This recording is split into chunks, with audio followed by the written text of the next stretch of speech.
नमस्ते। Solid facts with Hemant अत्री में आप सबका स्वागत। जैसा आप देख रहे हैं हेमंत सर हमारे साथ मौजूद हैं। बहुत स्वागत सर।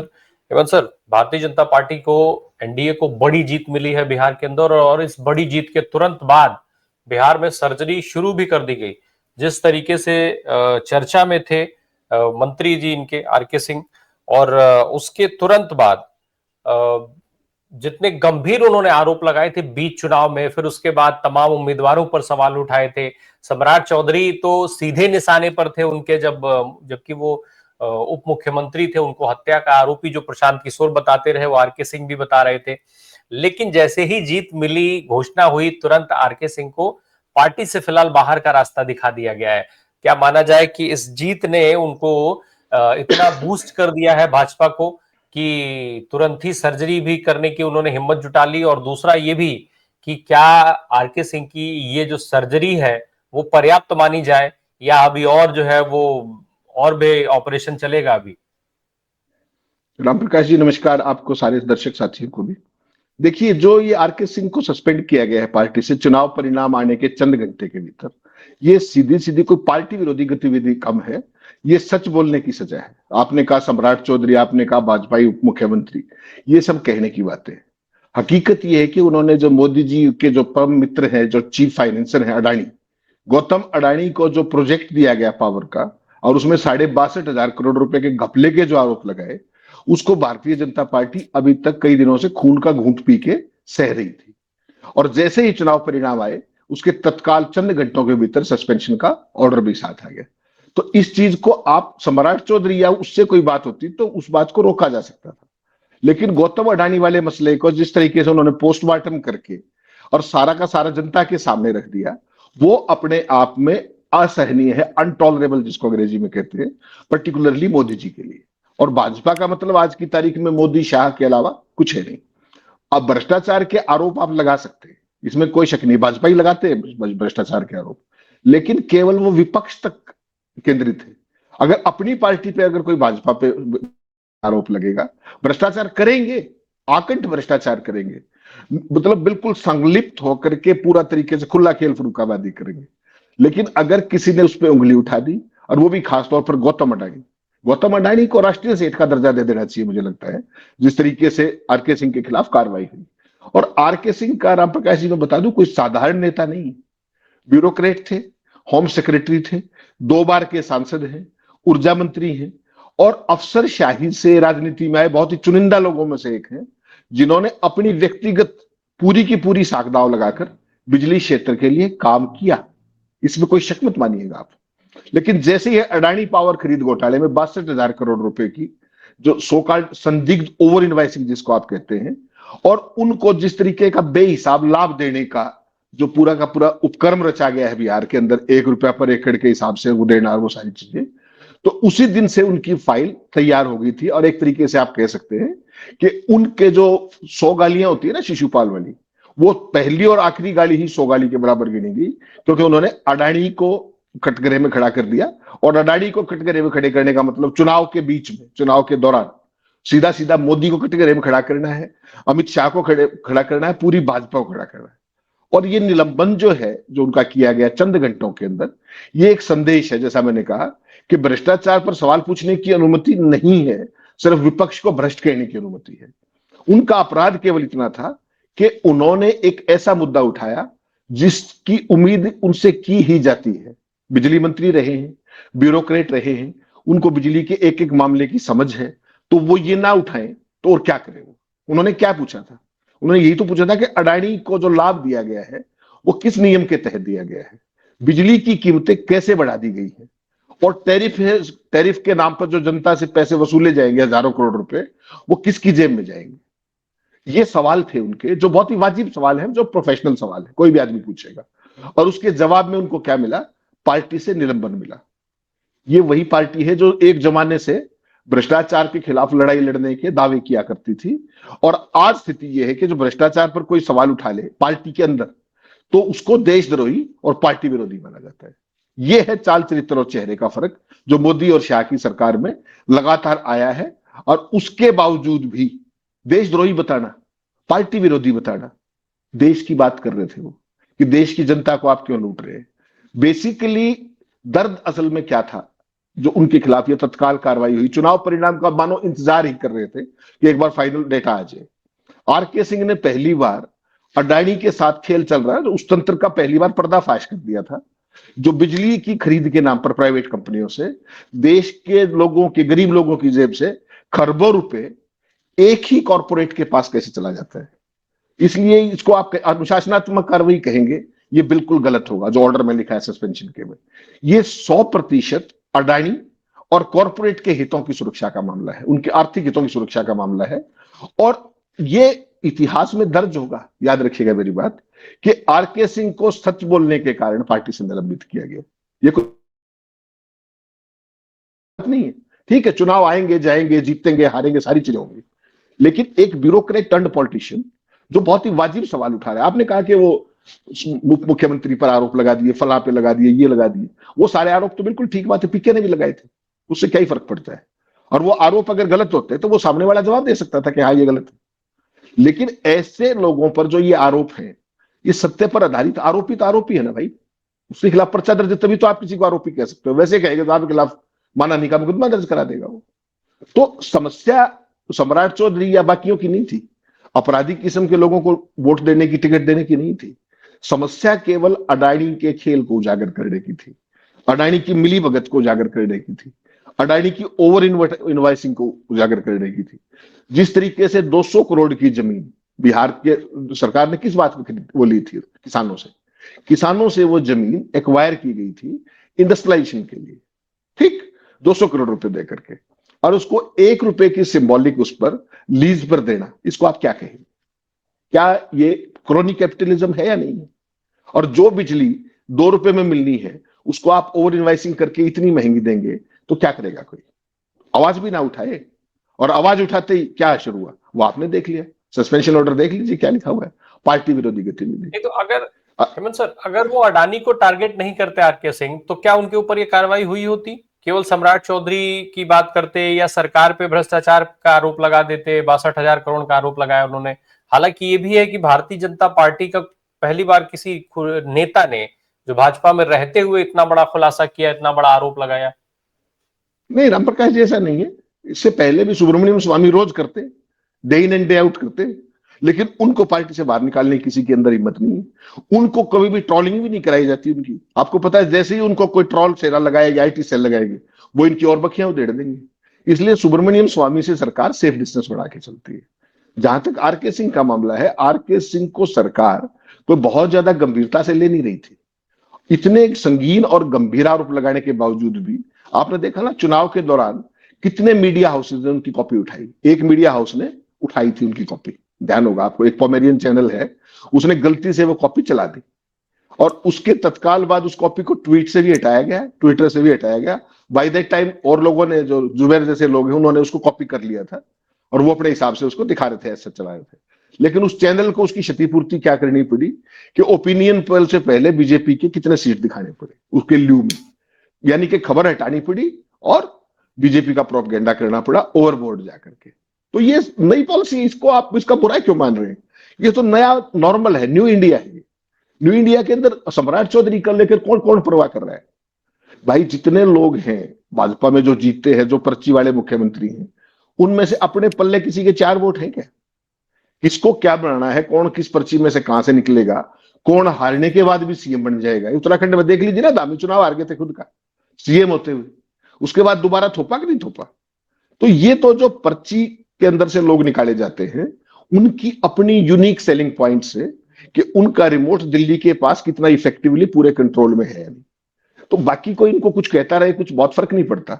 लेकिन जो अडानी वाली बात उन्होंने छेड़ दी आरके सिंह ने, वो गलत नंबर डायल हो गया एक तरीके से, और वो ऐसा नंबर है जो इस पूरी सरकार की असलियत भी है और दुखती रग भी है। तो उसको वो नहीं झेल सकते थे। जैसे ही मौका लगा, सबसे पहला काम उन्होंने ये किया कि आरके सिंह को सस्पेंड करो पार्टी से। वो तो पार्टी से वैसे भी एक तरीके से डिस्टेंस पे ही है, उनको तो एक हाशिए पे ही थे एक तरीके से। लेकिन चूंकि बतौर बिजली मंत्री पहले रहे हैं, वो उन्होंने बिजली क्षेत्र में बहुत बड़े लेवल पे काम भी किया है, उनको समझ भी है एज ए मिनिस्टर ऑल्सो और एज ए ब्यूरोक्रेट ऑल्सो।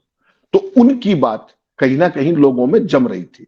और मुख्य धारा के पोमेरियन ना दिखाएं, आपके प्रचार पत्र ना दिखाएं, सोशल मीडिया पे तो वो लगातार कई दिन से ट्रेंड कर ही रहे थे। तो सरकार ऐसी किसी भी चीज को कैसे झेल ले जो उसकी दुखती रग हो और जो लोगों के बीच में उसको एक्सपोज करती हो, ये कारण बना। बाकी सम्राट चौधरी वगैरह तो पता नहीं किस किस पे क्या क्या आरोप लगते हैं।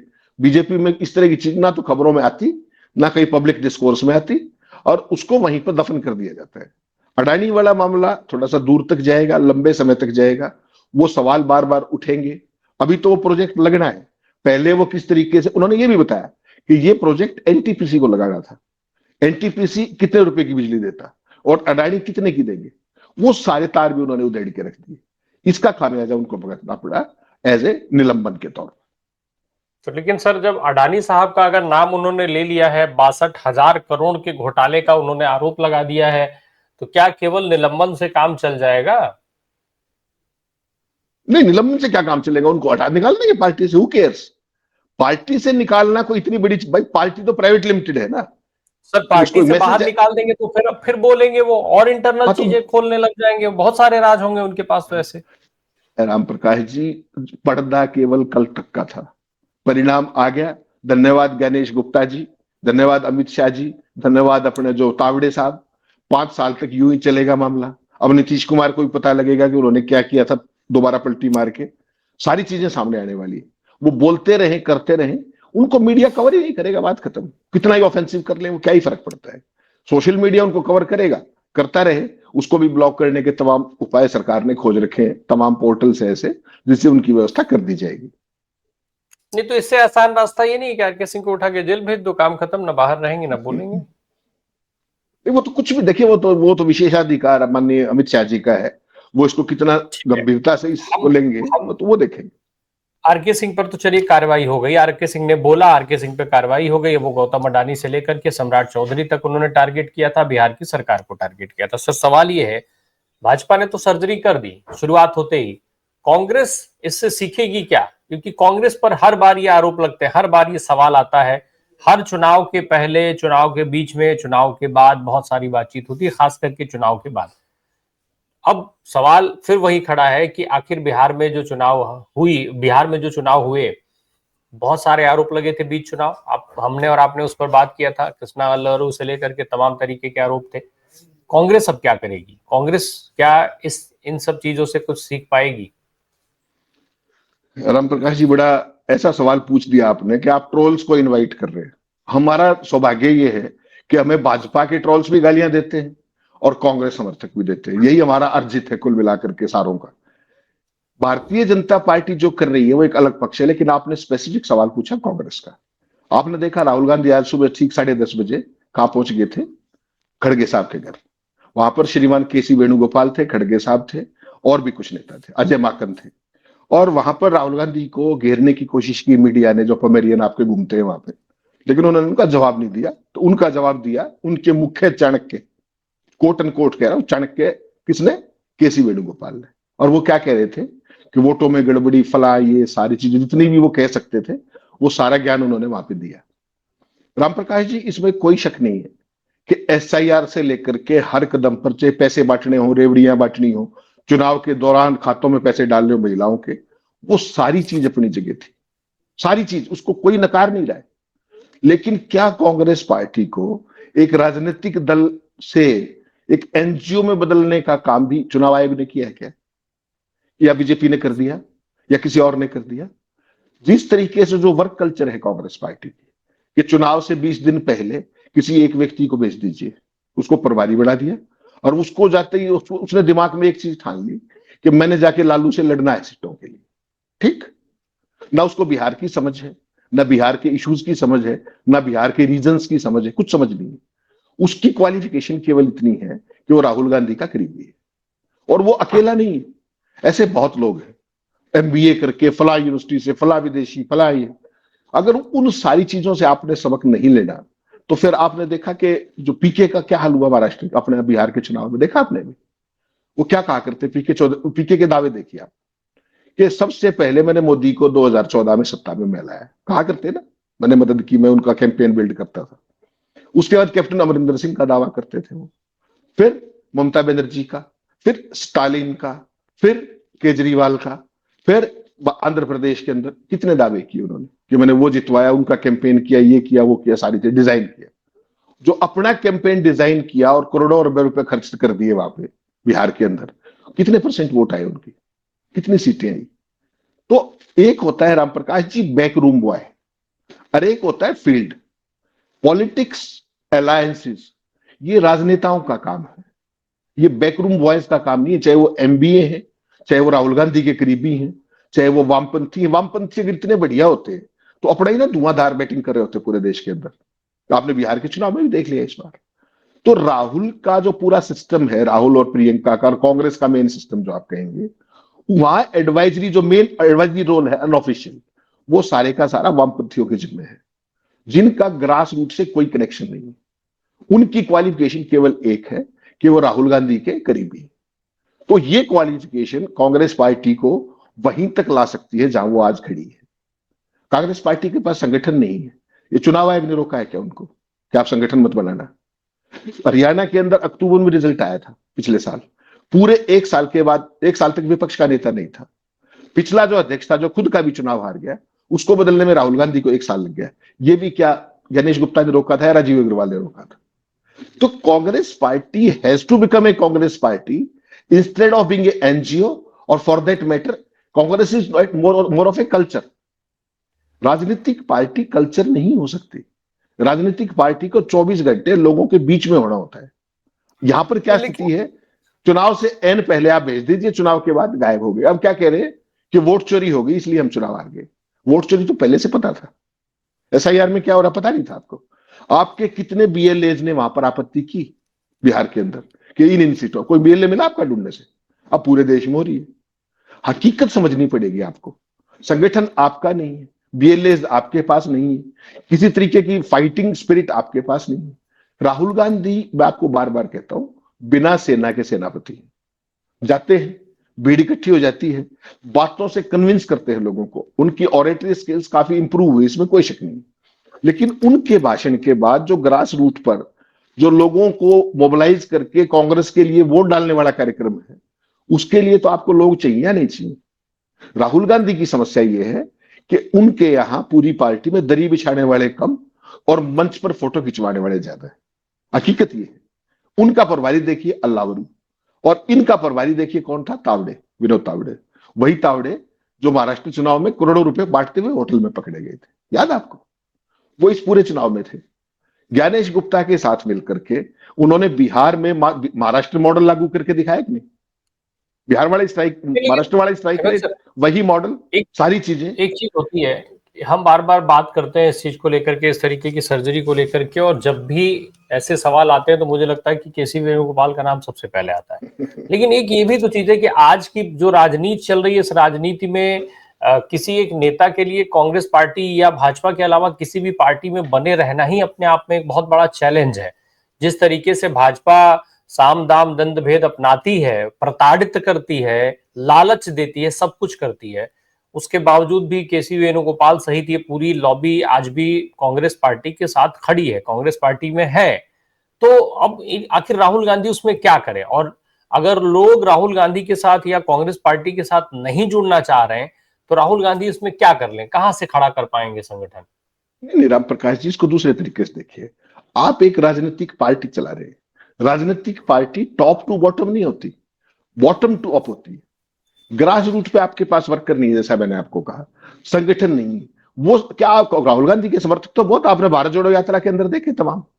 दिक्कत क्या है, राहुल गांधी के चारों तरफ एक कोटरी है, वो उसमें किसी नए ऊर्जावान प्रतिभाशाली आदमी को वहां नहीं आने देगी। पूरी सीडब्ल्यूसी के नाम पर ऐसे लोग हैं जो पंचायत का चुनाव नहीं जीत सकते। ठीक, ग्रास रूट तक आज की लड़ाई आपको क्या लगता है? पूरी दुनिया का इतिहास उठाइएगा राम प्रकाश जी, आप विद्वान आदमी, कभी भी कोई फासिस्ट रिजीम कभी वोट से चुनाव नहीं आ रहा है, कभी नहीं आ रहा है दुनिया के इतिहास के अंदर। उसके लिए आपको सड़कों की लड़ाई लड़नी पड़ेगी। राहुल गांधी ने सड़क पे लड़ाई लड़ी, कोई शक नहीं इसके अंदर। कन्याकुमारी से लेकर कश्मीर तक, नॉर्थ ईस्ट से लेकर के मुंबई तक सारी पदयात्राएं निकाली, लोगों को मोबिलाइज किया। उसका फॉलो अप क्या है? उसका फॉलो अप ड्राइंग रूम के पॉलिटिशियंस नहीं हो सकते ब्रदर। उसके लिए आपको स्ट्रीट फाइटर चाहिए।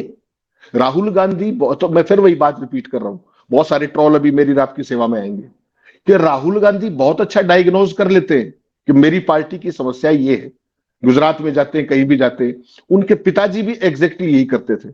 ऐसा नहीं है कि उनको पार्टी की वीकनेस का नहीं पता, उनको ऐसा नहीं है कि पार्टी की बीमारियों का नहीं पता, उनको सब कुछ पता है। लेकिन जब सर्जरी की बात आती है तो वो ठिठक जाते हैं। चारों तरफ वो ऐसे लोगों से घिरे हुए हैं जो उनको कदम आगे नहीं बढ़ाने देते। पार्टी में जिन पदों पर वही लोग मिलते हैं आपको, वही लोग जनरल सेक्रेटरी इंचार्जेस, वही CWC, वही मुख्यमंत्री, उनके ऊपर सीबीआई ईडी के केस हो गए तो उनके बेटे सांसद, उनके बेटे विधायक, उनके बेटे मंत्री। क्या राहुल गांधी को नहीं पता क्या इस बात का? नया ब्लड कहां से इंफ्यूज होगा आशीष वो अपने राम प्रकाश जी, एक बार सोचिएगा आप। नए लोगों के लिए जब तक आप स्कोप नहीं छोड़ेंगे, संगठन का विस्तार नहीं करेंगे, स्ट्रीट फाइटर्स को लेकर के नहीं आएंगे, सड़क की लड़ाई नहीं लड़ेंगे। आपने 5 तारीख को हरियाणा में इतना बड़ा वोट चोरी का खुलासा किया, किया कि नहीं किया? 5 तारीख को हरियाणा में बताया कि लोकसभा और विधानसभा के बीच में 3.5 लाख वोट काट दिए टारगेट करके कांग्रेस के, नंबर 1। और 25,40,000 वोट फर्जी वो करके, गलत पते, जीरो एड्रेस, फला, ये रिपीटिशन, डुप्लीकेशन सारी बिल्कुल उन्होंने बताई। और वो एक एक चीज मीडिया ने उन पतों पर जाकर के स्टैब्लिश कर दी। कोई शक? राहुल गांधी तो यही कर सकते थे। हरियाणा कांग्रेस ने क्या किया सोचिएगा। हरियाणा कांग्रेस आ गई सड़कों पे, सत्ता किसकी मारी गई? हरियाणा के कांग्रेसियों की मारी गई। कौन आया सड़कों के ऊपर? कल्पना कीजिए, बीके हरिप्रसाद को कुछ दिन पहले दिल्ली में मीटिंग बुलानी पड़ी हरियाणा कांग्रेस के तथाकथित दिग्गजों की। उनको यह कहना पड़ा कि राहुल गांधी के 2 बार मुझे फोन आया और वो मुझसे नाराज इस बात पे कि हरियाणा कांग्रेस सड़कों पे क्यों नहीं। क्या कांग्रेस पार्टी हरियाणा में रैलियां नहीं करती थी पहले? हरियाणा में जो प्रदर्शन नहीं होते थे, आंदोलन नहीं करती थी? 10 साल 11 साल से विपक्ष में है, कांग्रेस पार्टी की एक विरोध की रैली दिखा दीजिए मुझे, एक। कोई आंदोलन दिखा दीजिए, कुछ भी दिखा दीजिए। विपक्ष का नेता नहीं, साल भर, 1 साल तक प्रदेशाध्यक्ष एक ऑन विज वे आउट है, अंदर कौन आएगा किसी का पता ही नहीं। तो ये एनजीओ है, माफ कीजिएगा, ये पॉलिटिकल पार्टी चलाने का तरीका नहीं है। Unless and until you fight on the streets अपने इश्यूज के ऊपर, अगर हरियाणा के कांग्रेसी हरियाणा में सत्ता की डकैती पर चुप रहेंगे तो क्या राम प्रकाश राय और हेमंत त्रि नारे लगाएंगे क्या? अब तमाम ट्रोल्स हमें ये कहेंगे कि चुनाव हार गए बिहार में तो इसलिए बात कर रहे हैं। हमारा पर्पस किसी की निंदा या किसी का समर्थन करना कभी नहीं है। हमारा मतलब केवल एक लाइन का है, लोकतंत्र है और लोकतंत्र में मजबूत विपक्ष का होना सबसे जरूरी है, अपरिहार्य है। अगर विपक्ष मजबूत नहीं होगा, अगर लोग सड़कों पर नहीं आएंगे तो संसद आवारा हो जाएगी। क्या ये चीज भी मुझे आपको बतानी पड़ेगी क्या? ट्रोलिंग एक बात है और इश्यूज की स्वीकार करके उन पे काम करना दूसरी बात है। राहुल गांधी खड़गे साहब क्या 1 घंटा बैठा है, क्या कह रहे थे वेणुगोपाल? 10-15 दिन के अंदर हम कंक्रीट सबूत लेकर के आएंगे और जनता को बताएंगे बिहार में क्या हुआ है, आंकड़े आए। आपने हरियाणा के तो सारे बता दिए थे, एक एक चीज बता दी खोल के, क्या कर लिया फिर? आपने बता दिए बैकअप स्ट्रेंथ कहां है, सड़क पे कौन है, लड़ कौन रहा है, भाजपा को आईना कौन दिखा रहा है? नोबडी। अकेले राहुल गांधी क्या करेंगे? उतना ही कर सकते हैं जितना वो कर रहे हैं, उसके अलावा उनके पल्ले भी कुछ नहीं। निश्चित तौर पे बहुत कुछ है, बातें भी बहुत सारी हैं। खैर अभी जो है बिहार का चुनाव नया नया बीता है, तो और भी बातचीत आती रहेगी, बातचीत होती रहेगी। बहुत बहुत धन्यवाद सर हमसे बात करने के लिए। Thank you so much.